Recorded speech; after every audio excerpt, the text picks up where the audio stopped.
Hi friends, welcome to our channel. అందరూ ఎంతగానో ఇష్టపడే కందిపొడిని ఏ విధంగా తయారు చేసుకోవాలో ఇప్పుడు చూసేద్దాం. దీనికోసం ముందుగా స్టవ్ మీద ఒక కడాయి పెట్టేసుకొని అందులో 1 టీ గ్లాస్ కందిపప్పును తీసుకుంటున్నాను. ఇవి బాగా వేగేలాగా స్టవ్ని మీడియం ఫ్లేమ్లో పెట్టి వేగించుకోవాలండి. ఇలా కలుపుకుంటూ వేగించుకోవాలి, లేదంటే త్వరగా మాడిపోతాయండి. చూడండి, ఇవి కంప్లీట్గా ఈ విధంగా వేగిన తర్వాత వీటిని ఒక ప్లేట్లోకి తీసేసుకొని పక్కన పెట్టేసుకుందాము. ఇప్పుడు అదే కడాయిలో 1/2 టీ గ్లాస్ పచ్చెనపప్పును తీసుకుంటున్నాను. వీటిని కూడా మనం జాగ్రత్తగా వేయించుకోవాలి.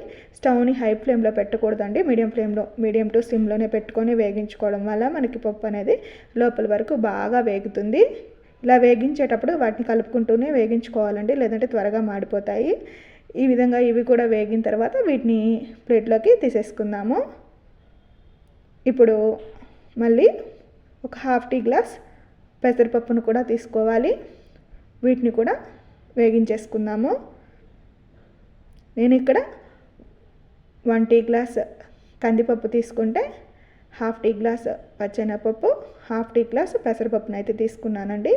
ఇక మీరు తీసుకునే క్వాంటిటీని బట్టి వాటిని అడ్జస్ట్ చేసుకోండి. ఇవి కూడా ఈ విధంగా వేగిన తర్వాత వీటిని కూడా ప్లేట్లోకి తీసేసుకుందాము.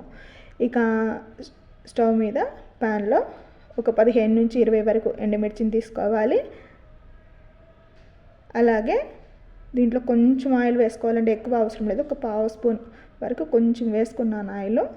తర్వాత ఒక 1 స్పూన్ జీలకర్ర కూడా వేసేసుకొని వీటిని కూడా వేగించుకోవాలి.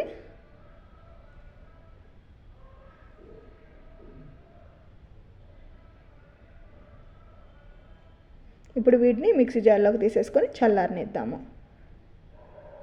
ఇవి చల్లారిన తర్వాత ఒకసారి మిక్సీ పట్టేసుకొని ఇప్పుడు మనం ఆల్రెడీ వేగించి పెట్టుకున్న పప్పులన్నిటిని కూడా యాడ్ చేసేసుకోవాలి.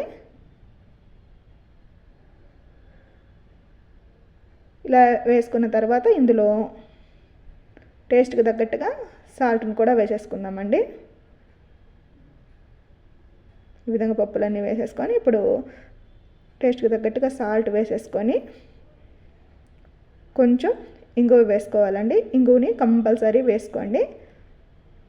ఇప్పుడు దీన్ని మిక్సీ పట్టేసుకుందాము. ఇక ఇంకొక రకం పొడిలో కొంతమంది చింతపండు, వెల్లుల్లి రెబ్బలు కూడా వేసుకుంటారు. ఇదొక రకం కందిపొడి, అదొక రకం కందిపొడి అండి. 2-3 రకాలుగా చేస్తూ ఉంటారు. అంతే అండి, ఎంతో టేస్టీగా పర్ఫెక్ట్ కందిపొడి రెడీ అయిపోయింది. అన్నంలోకి కానీ బ్రేక్ఫాస్ట్లో కానీ సూపర్ టేస్టీగా